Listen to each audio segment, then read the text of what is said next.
ಹೋದ ವಿಡಿಯೋದಲ್ಲಿ ನಾವು ಕನ್ನಡ ವ್ಯಾಕರಣದಲ್ಲಿ ನಾವು ಸಂಸ್ಕೃತ ಸಂಧಿ ಅಂದ್ರೇನು, ಸಂಸ್ಕೃತ ಸಂಧಿಯಲ್ಲಿ ಎಷ್ಟು ವಿಧ, ಮತ್ತೆ ಸಂಸ್ಕೃತ ಸಂಧಿಯಲ್ಲಿ ಯಾವ್ಯಾವು ಅನ್ನೋದನ್ನ ನೋಡಿದ್ವಿ. ಇಂದು ನಾವು ಹೋದ ವಿಡಿಯೋದಲ್ಲಿ ಸಂಸ್ಕೃತ ಮತ್ತಂದ್ರೆ ಏನು, ಮತ್ತೆ ಸ್ವರ ಸಂಧಿಗಳು ಅವುಗಳ ಬಗ್ಗೆ ಚರ್ಚೆ ಮಾಡಿದ್ವಿ. ಇಂದು ಒಂದು ನಾವು ಸಂಸ್ಕೃತ ವ್ಯಂಜನ ಸಂಧಿ ಬಗ್ಗೆ ಚರ್ಚೆ ಮಾಡೋಣ. ನೀವಿನ್ನು ನಮ್ಮ ಚಾನೆಲ್ನ ಸಬ್ಸ್ಕ್ರೈಬ್ ಮಾಡಿಲ್ಲ ಅಂದ್ರೆ ಸಬ್ಸ್ಕ್ರೈಬ್ ಮಾಡ್ಕೊಳ್ಳಿ. ಹಾಗೆ ಈ ವಿಡಿಯೋನ ಕೊನೆವರೆಗೂ ನೋಡಿ. ನೀವಿನ್ನು ಈ ವಿಡಿಯೋನ ನಿಮ್ ಫ್ರೆಂಡ್ಸ್ಗೆ ಶೇರ್ ಮಾಡಿ. ದಯವಿಟ್ಟು ವಿಡಿಯೋನ ಕೊನೆವರೆಗೂ ನೋಡಿ. ಮಾತಾಡ್ಬಾರ್ದು ಜೊತೆ. ಸಂಸ್ಕೃತ ವ್ಯಂಜನ ಸಂಧಿಗಳು. ಸಂಸ್ಕೃತ ವ್ಯಂಜನ ಸಂಧಿಯಲ್ಲಿ ಫಸ್ಟ್ ಸ್ವರ ಸಂಧಿಯಲ್ಲಿ 4 ಸಂಧಿಗಳನ್ನು ನೋಡಿದ್ವಿ. ಇದರಲ್ಲಿ ನಾವು 5 ಸಂಧಿಗಳ ಪ್ರಕಾರ ನೋಡುತ್ತಾ ಹೋಗೋಣ. ಇನ್ನು ಫಸ್ಟ್ನೇ ಸಂಧಿ ಯಾವ್ದಪ್ಪ ಅಂತಂದ್ರೆ ಜಸ್ಪ ಸಂಧಿ. ಜಸ್ಪ ಸಂಧಿ ಅಂದ್ರೆ ಏನು ಅನ್ನೋದನ್ನ ನೋಡೋಣ. ಪೂರ್ವ ಪದದ ಕೊನೆಯಲ್ಲಿರುವ ವರ್ಗದ ಪ್ರಥಮ ಅಕ್ಷರಗಳಿಗೆ ಯಾವ ವರ್ಣ ಅಂದ್ರೆ ಕ ಚ ಟ ತ ಬ ಎದುರಾದರೂ ಅದೇ ವರ್ಗದ 3ನೇ ಅಕ್ಷರ ಗ ಜ ಟ ತ ಬ ಆದೇಶವಾಗಿ ಬಂದು ಜಸ್ವ ಸಂಧಿ ಆಗುವುದು. ಅಂದ್ರೆ ಪೂರ್ವ ಪದದ ಕೊನೆಯಲ್ಲಿರುವ ವರ್ಗದ ಪ್ರಥಮ ಅಕ್ಷರಗಳು ಅಂದ್ರೆ ಮೊದಲನೇ ಅಕ್ಷರ ಯಾವ ಬರ್ತವೆ ಅಂದ್ರೆ ಕ ಚ ಡ ದ ಬಗಳು. ಕ ಚ ಟ ದ ಬಗಳು ಮೊದಲನೇದು. ಮತ್ತು ಅದಕ್ಕೆ ಎದುರಾಗಿ ಅದೇ ಒಂದು ವರ್ಗದ 3ನೇ ಅಕ್ಷರ. ನಾವು ಮೊದಲನೇದು ಗ ಚ ಡ ಬ ನೋಡ್ರೆ 3ನೇದು ಯಾವ ಅಕ್ಷರ ಬರುತ್ತೆ ಗ ಜ ಡ ದ ಬ ಗಳು ಆದೇಶವಾಗಿ ಬರುವುದೇ ನಾವು ಜಸ್ವ ಸಂಧಿ ಎಂದು ಕರಿತೀವಿ. ನಾವು ಅದಕ್ಕೆ ಉದಾಹರಣೆ ಏನಪ್ಪಾ ಅಂತ ನೋಡೋಣ ಬನ್ನಿ. ಮೊದಲನೇದು ಜಸ್ವ ಸಂಧಿ. ಜಸ್ವ ಸಂಧಿಯ ಉದಾಹರಣೆ ಫಸ್ಟ್ನೇದು ದಿಗಂತ ಇಸ್ ಈಕ್ವಲ್ ಟು ದಿಕ್ ಅದಿಕ್ ಅಂತ. ನಮ್ಗೆ ಈಗ ನೋಡ್ರಿ ಏನ್ ಬಂದಿದೆ, 3ನೇ ಅಕ್ಷರ ಗ ಬಂದಿದೆ. ಈ ಗ ಅಕ್ಷರಕ್ಕೆ ಮೊದಲನೇದು ಕ ಬಂದಿದೆ. ಮೊದಲನೇದು ಏನ್ ಬಂದಿದೆ ಕ ಬಂದಿದೆ. ಈ ರೀತಿಯಾಗಿ ಬರುವುದಕ್ಕೆ ನಾವು ಏನಂತೀವಿ ಜಸ್ವ ಸಂಧಿ ಅಂತೀವಿ. ಅಂದ್ರೆ ಮೊದಲನೇ ಪದಕ್ಕೆ 3ನೇ ಪದ ಆಗ್ಲಿ, 3ನೇ ಪದಕ್ಕೆ ಮೊದಲನೇ ಪದ ಆಗ್ಲಿ ಬಂದ್ರೆ ಅದು ನಮ್ಗೆ ಜಸ್ವ ಸಂಧಿಯಾಗಿ ಕಾಣುತ್ತೇವೆ. ಯಾವ ಸಂಧಿ ಅಂದ್ರೆ ಅದು ಜಸ್ವ ಸಂಧಿ ಎಂದು ಗುರುತಿಸಬಹುದು. ಇದಕ್ಕೆ ಈಗ ನೋಡ್ರಿ ಇದು ದಿಕ್ ಅದಿಕ್ ಅಂತ ದಿಗಂತ ಆಗುತ್ತೆ. ಅದಿಕ್ ಅಜಂತ. ಇಲ್ಲಿ ನೋಡ್ರಿ ಇದು 3ನೇ ಅಕ್ಷರ, ಇದು ಮೊದಲನೇ ಅಕ್ಷರ. ಈ ರೀತಿಯಾಗಿ ಬರುತ್ತೆ.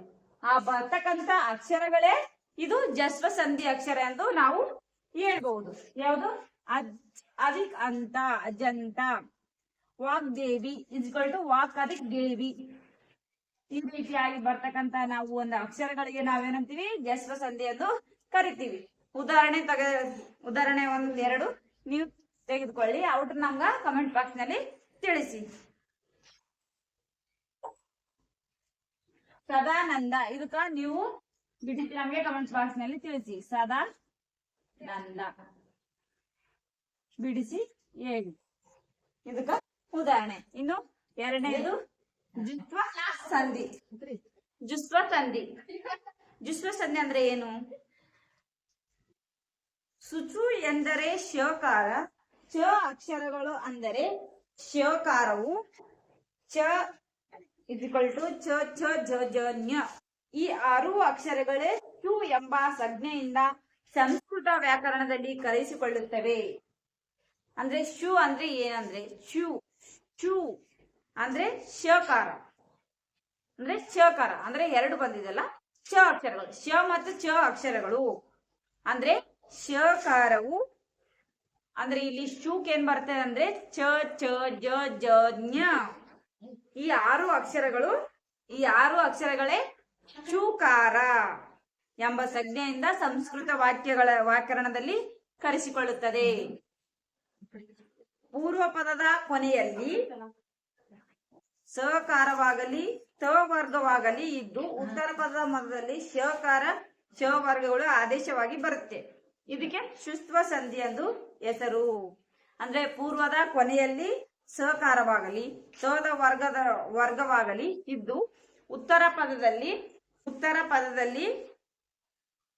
ಮೊದಲು ಶ ಅಥವಾ ಚಕಾರ ವರ್ಗ ಆದೇಶವಾಗಿ ಬಂದ್ರೆ ನಮ್ಗೆ ಅದು ಜುಷ್ಪ ಸಂಧಿ ಅಂತೀವಿ. ಅಂದ್ರೆ ನಮ್ಗೆ ಇಲ್ಲಿ ಈ ಜುಷ್ಪ ಸಂಧಿಯಲ್ಲೇ ಬಂದಿದೆ ನೋಡಿ, ಶೂ ಆಗ್ಲಿ ಚೂ ಆಗ್ಲಿ ಇವೆರಡೂರೇ ನಾವು ನೋಡ್ಬೇಕು. ಅಲ್ಲೇ ನಮ್ಗೆ ಬರುತ್ತೆ ಮತ್ತು ಅಲ್ಲೇ ನಮ್ಗೆ ಉತ್ತರ ಕೂಡ ಸಿಗುತ್ತೆ. ಯಾವ ತರ ಅಂದ್ರೆ ಉದಾಹರಣೆ ನೋಡಿ, ತ್ರಿಕೆ ಇಸ್ ಈಕ್ವಲ್ ಟು ಎಸ್ ಎಸ್ ಅಧಿಕ್ ಛತ್ರಿಕೆ.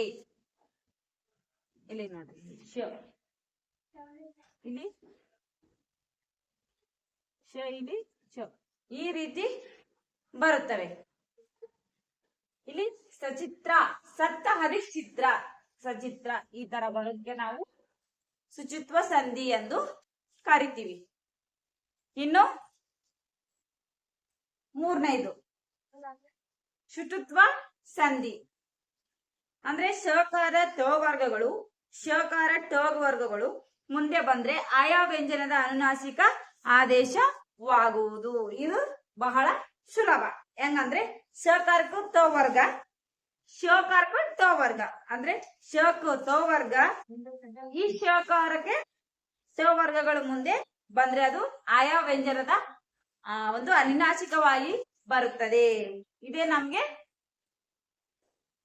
ಶುಚಿತ್ವ ಸಂಧಿ ಎಂದು ಕರೀತೇವೆ. ಉದಾಹರಣೆ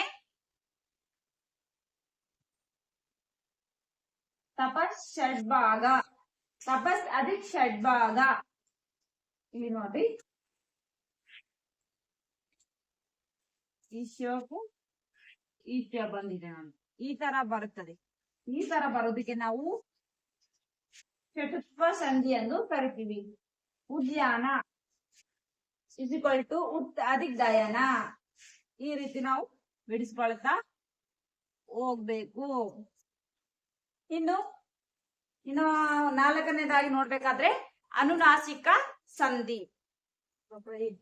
ಅನುನಾಸಿಕ ಸಂಧಿ ಪೂರ್ವ ಪದದ ಕೊನೆಯಲ್ಲಿ ವ್ಯಂಜನದ ಅಕ್ಷರಗಳ ಮುಂದೆ ಅನುನಾಸಿಕವಿದ್ದರೆ ಆಯಾ ವ್ಯಂಜನದ ಅನುನಾಸಿಕವು ಆದೇಶವಾಗುವುದು. ಅಂದ್ರೆ ಪೂರ್ವ ಪದದ ಕೊನೆಯಲ್ಲಿ ವ್ಯಂಜನದ ಅಕ್ಷರಗಳ ಮುಂದೆ ಅನುನಾಸಿಕ ಇದ್ರೆ ಅದು ಆಯಾ ವ್ಯಂಜನ ಅನುನಾಸಿಕ ಎಂದು ಕರಿತೀವಿ. ಅನುನಾಸಿಕ ಅಂದ್ರೆ ಬಹಳ ಸುಲಭದ ಸಂಧಿ. ಇದು ಏನು ಜಾಸ್ತಿ ಎಕ್ಸಾಮ್ ದಲ್ಲಿ ಬರುವುದಿಲ್ಲ. ಆದ್ರೂ ಕೂಡ ನಾವು ಅನುನಾಸಿಕ ಅಂದ್ರೆ ಏನು, ಅದು ಯಾವ ತರ ಉದಾಹರಣೆ ಇರ್ತದೆ ಅನ್ನೋದನ್ನ ತಿಳಿದುಕೊಳ್ಬೇಕು. ಇನ್ನು ಅನುನಾಸಿಕ ಸಂಧಿಯ ಉದಾಹರಣೆ ಸನ್ಮಾನ ಇಸ್ ಈಕ್ವಲ್ ಟು ಸತ್ ಅಧಿಕ್ ಮಾನ. ಈ ರೀತಿ ಬಿಡಿಸೋಣ. ಇಲ್ಲಿ ಇರ್ತದಲ್ಲ ಇದೇ ಒಂದು ನಾಸಿಕ ಸಂಧಿ ಆಗಿರ್ತದೆ. ಸತ್ ಅಧಿಕ್ ಮಾನ ಸನ್ಮಾನ. ಇನ್ನು ಚಿನ್ಮಯ ಅಧಿಕ್ಮಯ ಚಿನ್ಮಯ. ವಾಗ್ಮಯ ವಾಕ್ ಅಧಿಕ್ ಮಾಯ ವಾಗ್ಮಯ ವಾಗ್ಮಯ. ಈ ರೀತಿ ನಾವು ಬಿಡಿಸ್ತಾ ಒಂದೊಂದ ನೋಡ್ಬೇಕು. ಇನ್ನು ಒಂದು ಐದನೇದು ಯಾವ್ದಪ್ಪ ಅಂದ್ರೆ ವಿಸರ್ಗ ಸಂಧಿ. ವಿಸರ್ಗ ಸಂಧಿ ಅಂದ್ರೆ ಏನು? ಅಕಾರದ ಮುಂದಿನ ವಿಸರ್ಗಕ್ಕೆ ಅಕಾರವಾಗಲಿ ಮೃದು ವ್ಯಂಜನವಾಗಲಿ ಪರವಾದರೆ ವಿಸರ್ಗದ ಸ್ಥಳದಲ್ಲಿ ಊಕಾರ ಆದೇಶವಾಗುತ್ತದೆ. ಬಳಿಕ ಊಕಾರ ತನ್ನ ಹಿಂದಿನ ಅಕಾರದೊಡನೆ ಕೂಡಿ ಗುಣಸಂಧಿಯಂತೆ ಓಕಾರವಾಗುತ್ತೆ. ಈ